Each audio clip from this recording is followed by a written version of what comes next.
Assalamualaikum warahmatullahi wabarakatuh. Di sini saya Uya Syusyura Anandri akan menjelaskan part of speech, materi mata kuliah bahasa Inggris. Part of speech merupakan suatu membangun ujaran atau kalimat itu membutuhkan berbagai jenis kata sehingga tersusun dengan baik. Rumusnya adalah subject plus verb plus object. Verb atau kata kerja yang merupakan suatu tindakan, keberadaan, atau proses yang dilakukan subjek. Verb terbagi menjadi beberapa jenis. Yang pertama, action verb. Action verb adalah aktivitas atau perbuatan atau tindakan. Contohnya adalah I, you, they, we. Itu plus verb plus objek. Jadi menjadi I sebagai subjek, study sebagai verb, English everyday sebagai objek. Next, kita ada state verb. State verb yaitu keadaan atau kondisi tertentu. Di sini kita menggunakan rumusnya subject plus to be plus object. Jadi verbnya kita ganti menjadi to be. State verb juga terbagi menjadi beberapa jenis. Yang pertama, present atau masa sekarang.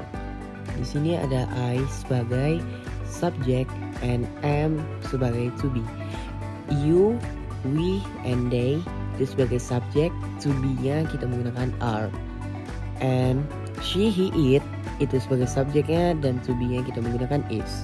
For the example, I sebagai subjek, am sebagai to be. Study English every day itu sebagai objek. Nah, di sini ada past atau masa lampau. Subjeknya ada I, she, he, it itu to be-nya was. Dan you, we, they itu sebagai subjek dan to be-nya were. For the example, they sebagai subjek, were sebagai to be-nya, and a student of university sebagai objeknya. Nah, di sini ada future and perfect. Kita fokus ke future dulu atau masa depan. Seluruh subjeknya I, you, they, we, she, he, it itu to be-nya menggunakan will be. For the example, you sebagai subjek, will be sebagai to be, and a student of university sebagai objek. Nah, yang terakhir ada perfect atau masa lampau yang masih terjadi hingga sekarang. Subjeknya I, she, he, it itu to be-nya menggunakan has been. Untuk subjek you, they, we menggunakan to be-nya have been.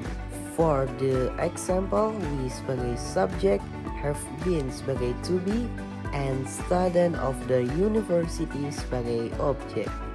Noun atau kata benda. Kata yang merujuk pada orang, tempat, benda atau konsep abstrak yang digunakan untuk suatu objek dalam suatu kalimat. Noun atau gagasan terbagi menjadi dua jenis. Yang pertama ada concrete noun, yaitu berwujud atau memiliki wujud. Concrete noun terbagi menjadi 4 jenis. Yang pertama ada proper noun, bisa disebut nama diri. For the example, Budi, Tembilahan, Herman, Islamic University, ATC. Yang kedua, common noun atau umum. For the example, student, computer, table, chair, book, ATC. Ketiga, material noun sebagai bahan baku atau mentah. For the example, gold, silver, paint, oil, ATC. Dan yang terakhir atau keempat, collective noun atau kolektif atau kelompok grup. For the example, block, division, students, fleet, komite, ATC. Next, yang kedua ada abstract noun, tak berwujud atau tidak memiliki wujud. A. Countable noun atau dapat dihitung. Terbagi menjadi dua jenis. Yang pertama ada singular, yaitu bentuk tunggal atau tidak lebih dari satu. For the example, a bridge, a river, a boy, an apple, ATC. Nah, yang kedua ada plural atau bentuk jamak atau lebih dari satu. For the example, 5 bridge, 2 river, some boys, several apples, ATC. Nah, kata benda tunggal juga dapat diletakkan dalam bentuk jamak, yaitu dengan beberapa syarat. Ada dengan menambah akhiran s, menambah akhiran is jika berakhiran s, X, Z, and O. Menukar akhiran Y dengan berakhiran menjadi IS. Menukar akhiran F or IFE dengan berakhiran F menjadi FACE. Bentuk jamak tak beraturan, irregular plural form atau selalu dalam jamak. Dan yang terakhir, tidak ada perubahan dalam bentuk jamak dan tunggal. Adjective, kata sifat. Kata yang memberikan deskripsi atau karakteristik pada noun, sehingga noun tersebut memiliki kualitas tertentu. Adjective atau menjelaskan. Adjective terbagi menjadi dua jenis.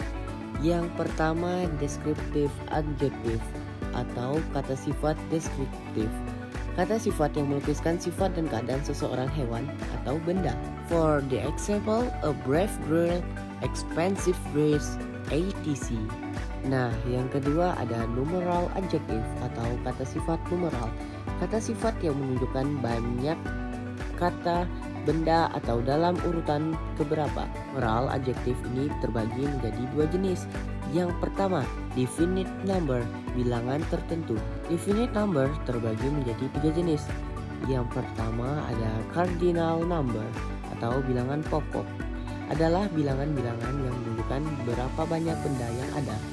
Yang kedua adalah ordinal number atau bilangan tingkat. Adalah bilangan-bilangan yang menunjukkan urutan serial tempat suatu benda berada.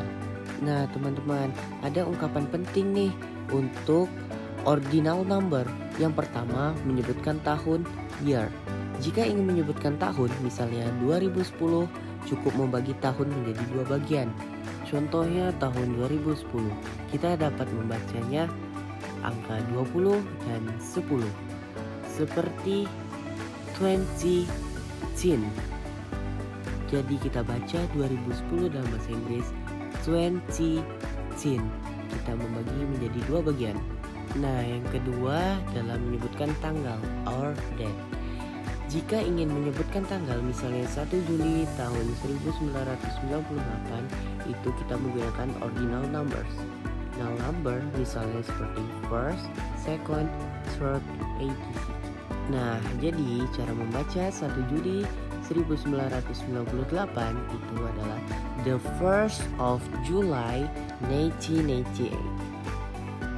Yang ketiga ada multiplicative number atau bilangan berlipat gandaan. Adalah bilangan-bilangan yang menunjukkan seberapa sering, how often suatu benda diulangi. Nah teman-teman, ini ada yang terakhir dari numeral adjective, yakni indefinite number atau bilangan tak tertentu, yaitu menunjukkan bilangan jenis tertentu tanpa menyebutkan secara tepat bilangan tersebut. Kata sifat golongan ini misalnya all, seluruhnya, some, beberapa, enough, cukup, etc. Nah, jadi dari situ kita tidak dapat mengidentifikasi jumlah yang pasti dari contoh. Nah, yang terakhir dari part of speech adalah adverb, kata keterangan. Kata keterangan adalah kata yang menggambarkan kata kerja, kata sifat, atau kata keterangan lainnya. Itu biasanya menjawab pertanyaan kapan, di mana, bagaimana, mengapa, dalam kondisi apa, atau sampai sejauh mana.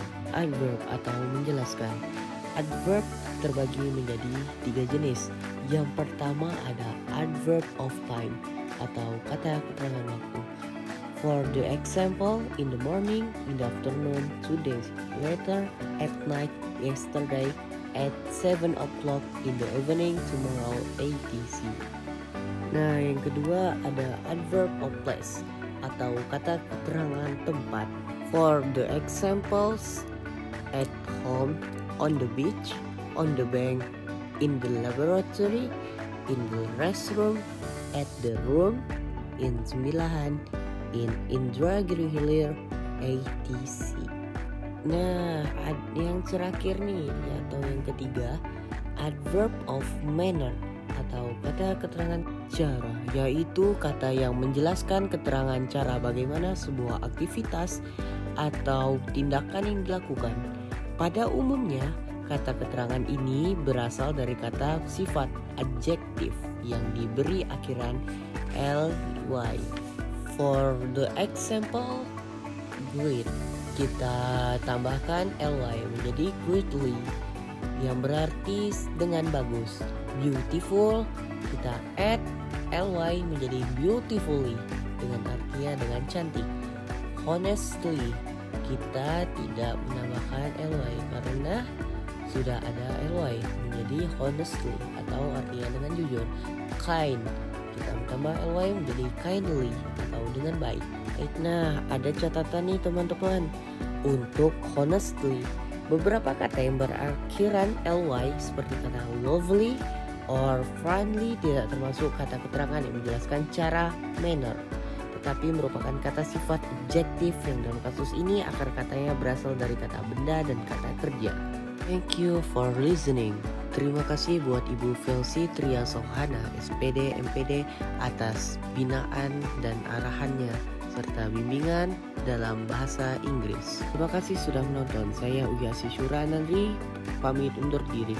Wassalamualaikum warahmatullahi wabarakatuh.